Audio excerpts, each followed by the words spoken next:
Okay, അപ്പൊ നമുക്ക് നേരെ വിഷയത്തിലേക്ക് കടക്കാം. ഇസ്ലാമിക ചരിത്രത്തിലെ തന്നെ ഏറ്റവും പ്രധാനപ്പെട്ട, ഒരുപക്ഷെ ഏറ്റവും കൂടുതൽ വിവാദങ്ങൾ നിറഞ്ഞ ഒരു അധ്യായത്തിലേക്കാണ് നമ്മൾ ഇന്ന് നോക്കുന്നത്. ഇത് ഒരു പ്രത്യേക സ്രോതസ്സിൽ നിന്നുള്ള ആഖ്യാനമാണ്. അത് അധികാര കൈമാറ്റത്തെയും അതിന്റെ ദൂരവ്യാപകമായ പ്രത്യാഘാതങ്ങളെയും കുറിച്ച് ആഴത്തിൽ സംസാരിക്കുന്നു. ഒന്ന് ആലോചിച്ചു നോക്കൂ, ഒരു പ്രവാചകന്റെ അവസാനത്തെ ആഗ്രഹം അത് തള്ളിക്കളഞ്ഞാൽ എന്ത് സംഭവിക്കും? ഒരു മതത്തിന്റെ മൊത്തത്തിലുള്ള ഗതി തന്നെ അതോടെ മാറിമറിയുമോ? പ്രവാചകന്റെ മരണത്തിന് തൊട്ടു പിന്നാലെയുള്ള ആ നിമിഷങ്ങൾ ചരിത്രത്തെ എങ്ങനെയാണ് മാറ്റിമറിച്ചത് എന്ന് അവകാശപ്പെടുന്ന ഒരു ആഖ്യാനമാണ് നമ്മളിവിടെ പരിശോധിക്കുന്നത്. ഈ കഥ തുടങ്ങുന്നത് തന്നെ ഒരു വലിയ അവകാശവാദത്തിൽ നിന്നാണ്. നമ്മൾ പരിശോധിക്കുന്ന ഈ സ്രോതസ് പറയുന്നത്, പ്രവാചകൻ മുഹമ്മദ് നബി തന്റെ പിൻഗാമി ആരായിരിക്കണമെന്ന് വളരെ വ്യക്തമായി തന്നെ നേരത്തെ തീരുമാനിച്ചിരുന്നു, അത് രേഖപ്പെടുത്തി വെക്കുകയും ചെയ്തിരുന്നു എന്നാണ്. സത്യം പറഞ്ഞാൽ ഇന്ന് നമ്മൾ കാണുന്ന ഷിയ സുന്നി തർക്കങ്ങളുടെ എല്ലാം തുടക്കം ഈ ഒരൊറ്റ കാര്യത്തിൽ നിന്നാണ്, അല്ലേ? ആരായിരിക്കണം ആ പിൻഗാമി എന്ന ചോദ്യത്തിൽ നിന്ന്. അപ്പോ ഇതൊരു വെറും നിർദ്ദേശമായിരുന്നില്ല. നമ്മൾ നോക്കുന്ന ഈ സ്രോതസ് പറയുന്നത് ഇതൊരു ദൈവികമായ കൽപ്പന തന്നെയായിരുന്നു എന്നാണ്. ലംഘിക്കാൻ പാടില്ലാത്ത ഒന്ന്. ഒരുപാട് പേരിതിന് സാക്ഷികളായുണ്ടായിരുന്നു എന്നും അവർ പറയുന്നു. അപ്പോ അതിനുശേഷം നടന്നതൊക്കെ നേരിട്ടുള്ളൊരു അനുസരണക്കേടായിട്ടാണ് ഈ ആഖ്യാനം കാണുന്നത്. ഇനി അടുത്ത ഭാഗത്തേക്ക് പോകാം. പ്രവാചകന്റെ മരണശേഷം എന്താണ് സംഭവിച്ചത്? ഈ ആഖ്യാനമനുസരിച്ച് ഒരേ സമയം രണ്ട് കാര്യങ്ങളാണ് നടന്നത്. ഒന്ന് തീർത്തും ദുഃഖകരമായത്, മറ്റൊന്ന് ഒരു ഗൂഢാലോചന. ഈ സ്ലൈഡ് നോക്കൂ. ഇതില് കാര്യങ്ങൾ വളരെ വ്യക്തമാണ്. ഒരു വശത്ത് പ്രവാചകന്റെ ഏറ്റവും അടുത്ത ആളും പിൻഗാമിയായി നിശ്ചയിക്കപ്പെട്ടയാളുമായ ഇമാം അലി അന്ത്യകർമ്മങ്ങൾ ചെയ്യാനുള്ള തയ്യാറെടുപ്പിലാണ്. എന്നാൽ അതേസമയം തന്നെ മറ്റു ചില പ്രധാന അനുയായികൾ രഹസ്യമായി ഒരിടത്തൊത്തുകൂടി അടുത്ത നേതാവിനെ തീരുമാനിക്കുകയായിരുന്നു, പ്രവാചകന്റെ ഇഷ്ടം പൂർണ്ണമായും അവഗണിച്ചുകൊണ്ട്. ഈ സ്രോതസ് ഇതിനെ കാണുന്നത് വെറുമൊരു രാഷ്ട്രീയ നീക്കമായിട്ടല്ല. അവർ പറയുന്നതിങ്ങനെയാണ്: ഈ വഞ്ചന, ഈ ചതി, അത് ഈ സമൂഹത്തിനുമേൽ ഒരു ശാപം തന്നെ വരുത്തിവെച്ചു എന്ന്. അതായത് ആ ഒരൊറ്റ സംഭവം അന്നു മുതൽ വിശ്വാസികളുടെ വഴി തെറ്റിച്ചു എന്നാണ് ഈ വാദം. ഇവിടെയാണ് കാര്യങ്ങൾ കുറച്ചുകൂടി സങ്കീർണമാകുന്നത്. അധികാരം ഉറപ്പിക്കാൻ വേണ്ടി ഒരു ഇരട്ടത്താപ്പ് കാണിച്ചു എന്നാണ് ഈ സ്രോതസ് ആരോപിക്കുന്നത്. പ്രവാചകന്റെ മകളായ ഫാത്തിമയുടെ കാര്യം വന്നപ്പോൾ പ്രവാചകന്മാർക്ക് അനന്തരാവകാശമില്ല എന്നു പറഞ്ഞു. പക്ഷേ സ്വന്തം കാര്യം വന്നപ്പോൾ ഞങ്ങൾ പ്രവാചകന്റെ ബന്ധുക്കളാണ്, ഞങ്ങൾക്കതിൽ അവകാശമുണ്ട് എന്നും വാദിച്ചു. ഒരേ വിഷയത്തിൽ രണ്ട് നിലപാട്. അങ്ങനെ പുതിയ നേതൃത്വം അധികാരത്തിൽ വന്നു. പക്ഷേ അവിടെയും പ്രശ്നങ്ങൾ തീർന്നില്ല. തങ്ങളുടെ അധികാരത്തെ ചോദ്യം ചെയ്യാൻ സാധ്യതയുള്ള ആരെയും ഒതുക്കാനായി പിന്നീടവർ ശ്രമിച്ചു. ഈ ആഖ്യാനത്തിലെ തന്നെ ഏറ്റവും ഞെട്ടിക്കുന്ന ഒരു സംഭവത്തിലേക്കാണ് അത് നയിച്ചത്. അപ്പോ എന്താണ് സംഭവിച്ചത്?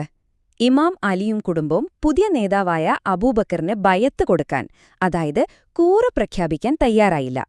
ഇതിനെ തുടർന്ന് അവരുടെ വീട് ആക്രമിക്കാൻ പുതിയ നേതൃത്വം തീരുമാനിച്ചു എന്നാണ് ഈ സ്രോതസ് പറയുന്നത്.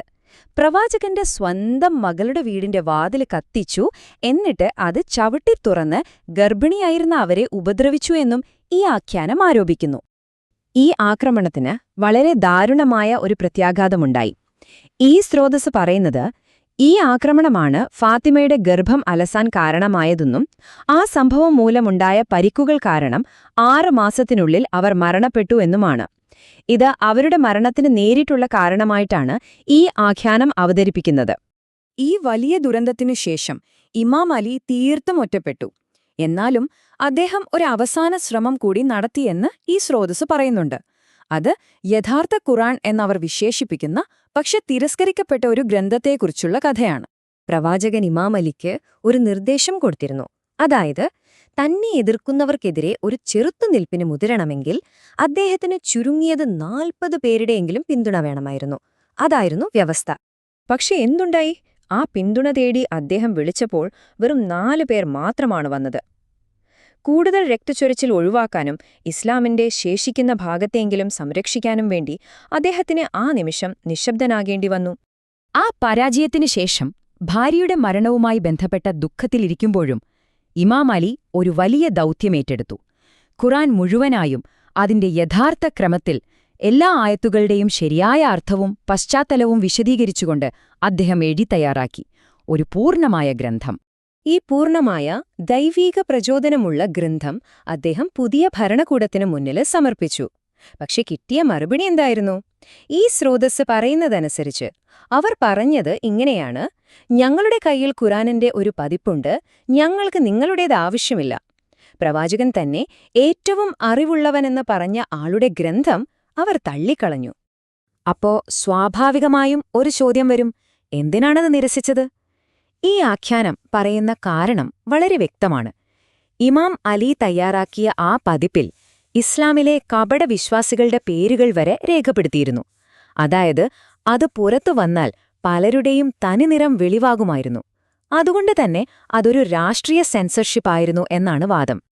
ഈ സ്രോതസ്സ് അതിന്റെ വാദങ്ങൾ ഉപസംഹരിക്കുന്നത് ഒരു ചരിത്ര സംഭവം വിവരിച്ചുകൊണ്ടല്ല, മറിച്ച് അന്ന് നടന്ന ആ വലിയ തെറ്റ്, അതായത് ദൈവീകമായ നിയമനത്തെ അവഗണിച്ചത് ഇന്നും പല രൂപത്തിൽ ആവർത്തിക്കുന്നു എന്ന് പറഞ്ഞുകൊണ്ടാണ്.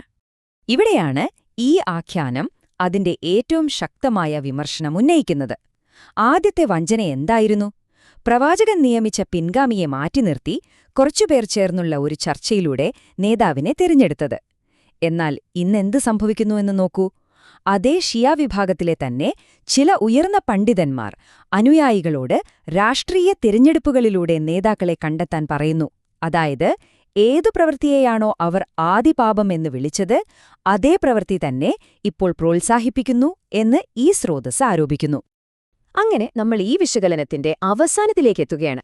ഈ സ്രോതസ്സ് അവസാനിപ്പിക്കുന്നത് വളരെ പ്രകോപനപരമായ ഒരു ചോദ്യം നമ്മൾക്ക് മുന്നിലേക്ക് വെച്ചുകൊണ്ടാണ്. അതിതാണ്: നിങ്ങളിപ്പോൾ സഞ്ചരിക്കുന്ന പാത ശരിയാണോ, അതോ അതിന്റെ ലക്ഷ്യസ്ഥാനം നരകമാണോ? നിങ്ങളുടെ വിശ്വാസത്തിന്റെ അടിത്തറ സത്യത്തിന്മേലാണോ പടുത്തുയർത്തിയിരിക്കുന്നത്, അതോ ഒരു ചരിത്രപരമായ വഞ്ചനയുടെ മുകളിലാണോ? ചിന്തിക്കേണ്ട ഒരു ചോദ്യം തന്നെയല്ലേ?